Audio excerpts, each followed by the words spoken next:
The warmer months coming to Kansas City bring a little hope that something will stop the rising crime numbers that have piled up since COVID. KC Common Good and its community-based approach to tackle violent crime, KC 360, is trying to be that driving force. It's modeled off a similar program in Omaha, and now it's trying to bring those results to the KC Metro. The many faces of people affected by gun violence in Kansas City includes Omaha resident Nina Holbert.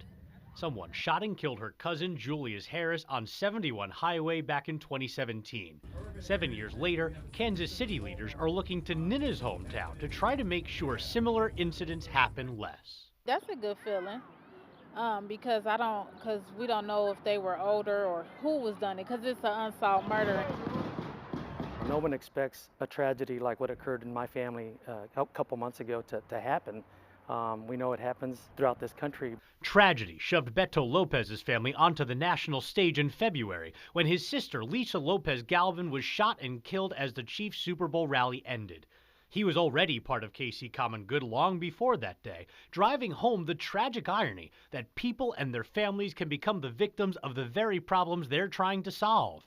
His hope is for the narrative to change. We have a lot of great initiatives, a lot of great organizations in Kansas City, in the Kansas City area, but I don't think we're as organized and as strategic as they are here in Omaha. That's a big problem that KC 360 founder Classy Alcine is working on. And I think in Kansas City we have a lot of plans, but there's usually no funding attached to it. Beto and Classy were in Omaha last month learning about Omaha 360. That's the big group of organizations and individuals that address the underlying causes of violence and crime, trying to stop it before it ever starts.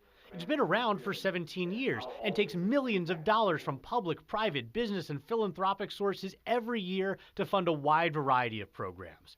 It's why the founder, Willie Barney, is optimistic about where Kansas City is just 2 years after KC 360 launched. Kansas City is further along because you have stakeholders from all different sectors that are coming into the room. Already, Barney points out, Kansas City has elected leaders like Councilman Chris Monrea getting political support and money to help the cause. KC 360 gives us that opportunity, the way to really get at the root causes of our violence. And business leaders like Kansas City Chamber of Commerce President Joe Reardon are on the KC Common Good board. It is about small wins to begin with. First, singles and doubles and that sort of thing, but you've got to have the planning and the alignment to get to the big. Those small wins can be the proof that the business community needs to help fund KC 360 initiatives or get involved by offering jobs and training, creating better opportunities in neighborhoods that have historically been left out. Once those relationships are formed around a strategy and an execution, I think you start to see the investment coming behind that. That's important because big investments are needed to make the plan work. Already, there's been $3.5 million invested in the Santa Fe neighborhood over 2 years for community cleanups, neighborhood canvassing, and conflict resolution training. The goal is to scale up similar programs in other parts of the city, too.